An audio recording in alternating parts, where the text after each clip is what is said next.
తిక్కలలో నవ్వుతూనే ఉన్నాడు. అవునా ఫ్రెండ్లీ దేం కదా అని దగ్గరికి వెళ్ళగానే గొంతంతా రప్ప రప్ప అని కొరికేస్తాడు. మీరంతా ఓవర్ యాక్షన్ చేయొద్దండి. సూర్య ఇంకా కొత్త దయ్యం కాబట్టి ఇవన్నీ తెలిసిండవు. మీరు జాగ్రత్తగా ఉండండి, నేను కిందికి వెళ్ళేసి వస్తా.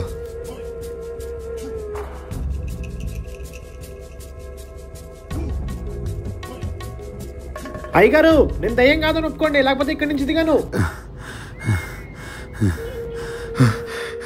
ఏమైందన్నయ్య? సూర్య విచిత్రంగా గేట్ ఎక్కి కూర్చున్నాడమ్మా. నాకు చాలా భయంగా ఉంది. మా నాన్న గేట్ ఎందుకు ఎక్కాడు మావయ్య?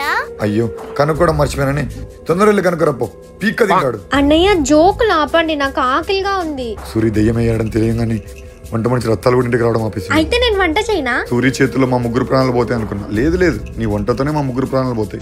ఏదో ఒకటి ఆలోచించన్నయ్య. తెలుసుకోవాలనుకుంటే ఇక్కడ ఫుల్ వీడియో లింక్ ఉంది, అందరూ వెళ్ళి చూసేయండి.